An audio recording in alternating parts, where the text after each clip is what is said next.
থেকে 12 মিনিট পরে যখন সবাই আমরা চলে গেছি, যার জন্য বিদায় দিয়ে দিয়েছি, এলাকার মানুষ যার যার দুপুরবেলা হয়ে গেছে বাড়ি চলে গেছে, ঠিক আর 8 থেকে 10 মিনিট পরে মাদক কারবারি যারা তারা এলাকার অপু, আসিফ, শরীফ, ইমন, তারা সহযোগী হয়ে যে লেদু, আরও কিছু লোক আছে, মোস্টলি 10-12 জন, তারা আসিয়া আমার বাড়ির গুল্লি করে, আমার ঘরের কম্পিউটার উপরে ভাঙে। আমার ছেলে আসছিল, ছেলের গুলি করাতে ছেলে শুয়ে যাওয়াতে ওই ছেলেটার দিকে গুলিটা পড়ছে স্কুল থেকে 12টার সময়। এই অবস্থায় আমরা সবাই এইভাবে আছি আর কি।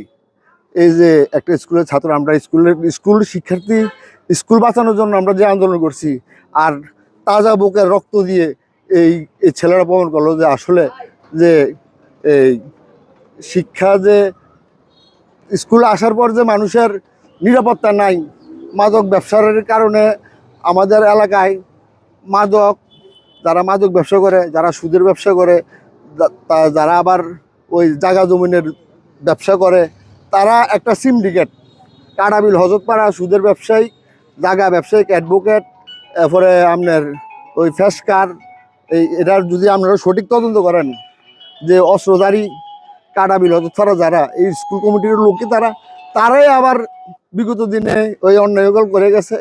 এই মসজিদ কমিটির লোক, স্কুল কমিটির লোক, তারা মসজিদের জায়গায় এই দুয়ার দখল করে রাখছে, আমরা সহজমিনে দেখতে পারেন। তারাই মাদক কারবারির সাথে জড়িত, দিলে তাদের সুবিধা হইব। তারা দীর্ঘদিনের পরিকল্পনা যে আমাদের শিক্ষা প্রতিষ্ঠান, আমাদের আমাদের মসজিদ, সবগুলা ধর্মীয় প্রতিষ্ঠান নিয়ে তাদের পুলিশে বিগত 10 বছরে এই একটা সাফল্য দেখাতে পারেনি। এই বলতে 4-5 বছর পুলিশে পিঠা খাইছে, কূপ খাইছে। আজ থেকে বিগত 4 দিন আগে উপরে ধরতে যাইয়া গদামার কলোনিতে এই ডিবির হাত বারে কূপ দিছে, ডিবির মোবাইল ফালাই দিয়ে চলে গেছে।